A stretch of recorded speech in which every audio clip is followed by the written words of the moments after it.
এই প্রেতাত্মাদের আর্তনাদ দেখে। দেখুন, বামপন্থীদের কথায় বার্তায়, কংগ্রেসীদের কথায় বার্তায় এখনো সেই বোকা বোকা পুরনো সুর। এখনো তারা সেই বস্তা পচা লেসার এভিল আর হায়ার ইভিল এর মধ্যে তারতম্য করতে চাইছেন। আমার কথা হলো, বামপন্থীরা যে কি বিশ্বাস করেন যে continuance of this government will not destroy the state. জিজ্ঞেস করুন, বলবে না আমরা মনে করি। বামপন্থীদের যদি আরো 10টা প্রশ্ন আপনি জিজ্ঞেস করেন এই সরকার থাকা উচিত কি উচিত না তা নিয়ে, প্রত্যেকটাতে দেখবেন তারা ঘাড় নাড়ছে। কিন্তু যেই বিজেপির সঙ্গে পায়ে পা মেলানো কথা ওঠে, অমনি তাদের সেই পুরুত পড়া ব্রাহ্মণদের সূচিবায়ুগ্রস্ততা দেখলে এখন সত্যি বলছি আমার হাসি পায়।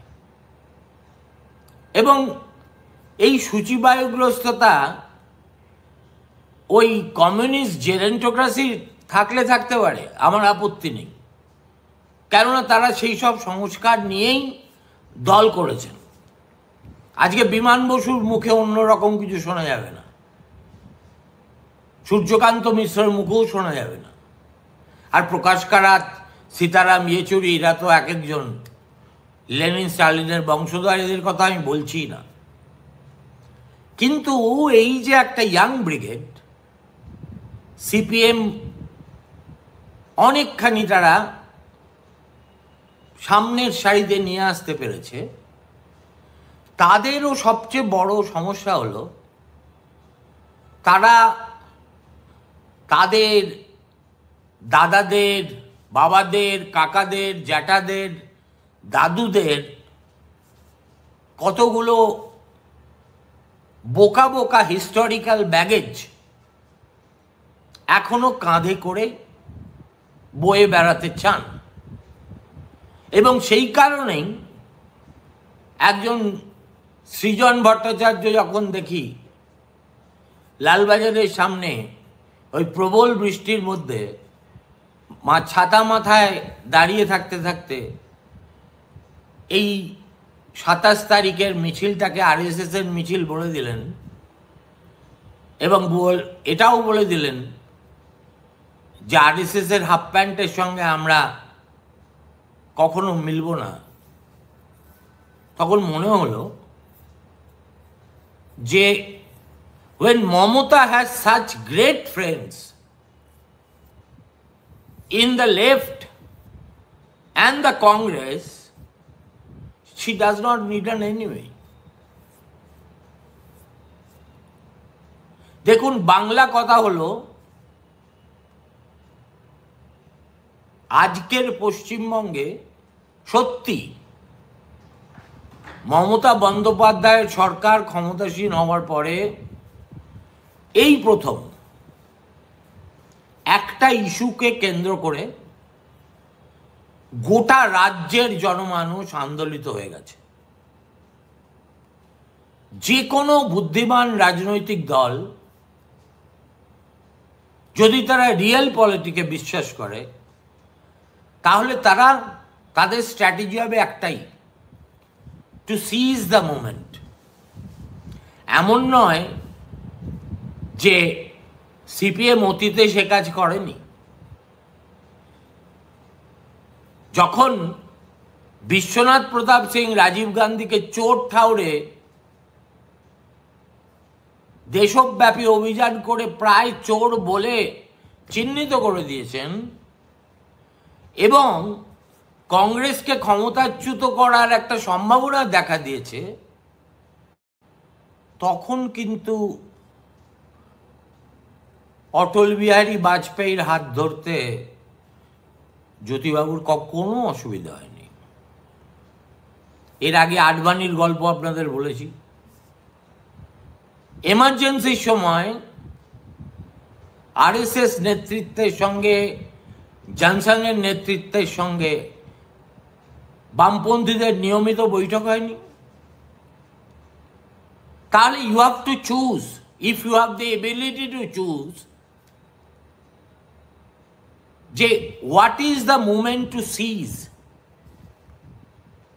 1989 ভোটের পরে বামেরা ক্ষমতায় আসেনি, কিন্তু এক ধাক্কায় অনেকগুলো আসন পেয়ে গিয়েছিল, যে কারণে জ্যোতিবাবু বলতেন, অন্তত আমাকে বলেছিলেন, যে আমি যদি মুখ্যমন্ত্রী হতে, একবার প্রধানমন্ত্রী হতে পারতাম, তাহলে আমার দলটা গোটা রাজ্য জুড়ে একটা সুসংহত চেহারা, গোটা দেশ জুড়ে একটা সুসংহত চেহারা পেত, আর পশ্চিমবঙ্গের ছবিটাই আমি বদলে দিতে পারতাম। দেয়ারফোর কমরেডদের আমার বলতে ইচ্ছে করে বা জানতে ইচ্ছে করে যে কোনটা আপনার হৃদয়ের বেশি কাছের, বঙ্গ জননী, তার বলাৎকার, না ওই কতগুলো তামা দিয়ে হয়ে যাওয়া আপনাদের ওই পঞ্চতন্ত্র জাতীয় মার্ক্সবাদী লিটারেচারের লেখা প্রতিক্রিয়াশীল শক্তির সঙ্গে কখনো সম্পর্ক রাখবে না সেটা? দেখুন, you have miss the bus already. 2011 থেকে 2024 পর্যন্ত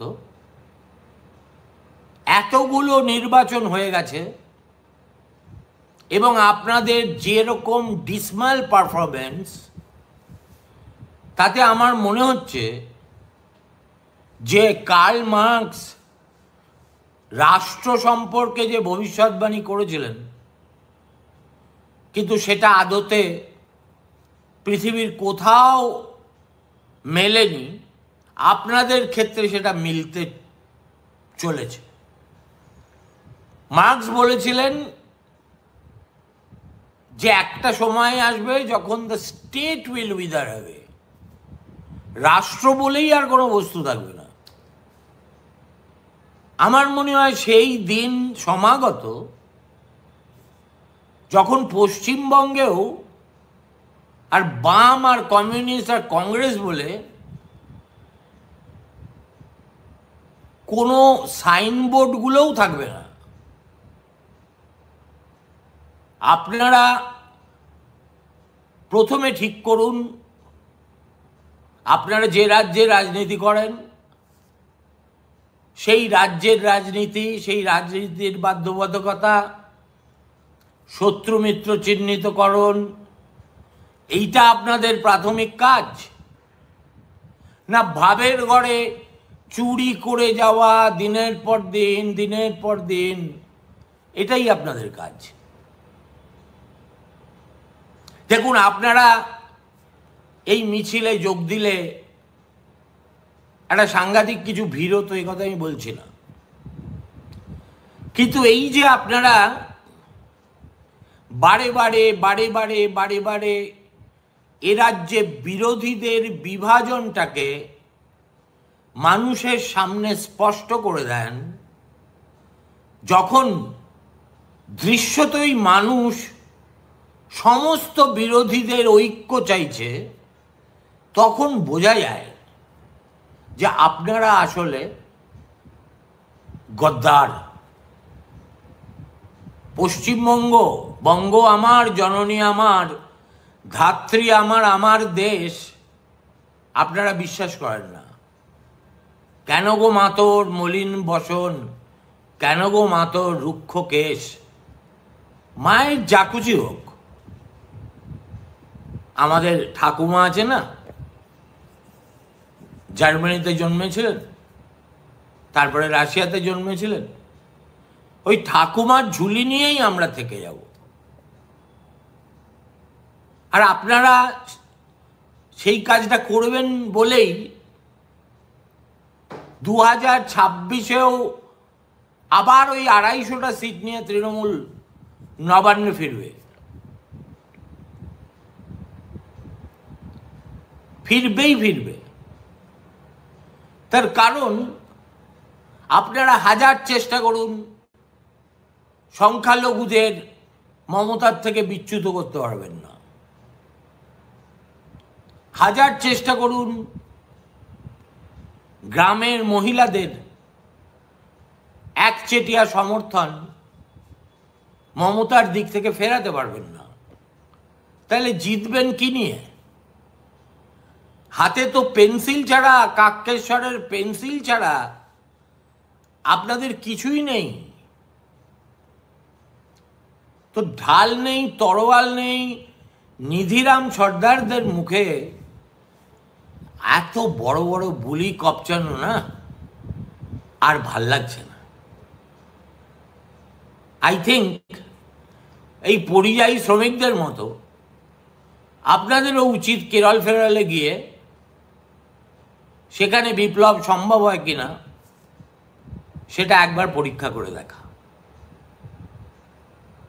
You have been discarded by the Bengalis, unlikely to make a comeback, and the day is not far off when you will be relegated into the dustbin of history. আমার কথাটা মিলিয়ে নেবেন। হয়তো আমি বাঁচব না, কিন্তু আমার শ্রোতা বন্ধুরা অনেকেই তো বাঁচবেন। ইতিহাসের মাহেন্দ্রক্ষণ যে চিনতে পারে না এবং সেই মতো দলকে পরিচালিত করতে পারে না, তাদের দিয়ে কিচ্ছু হয় না।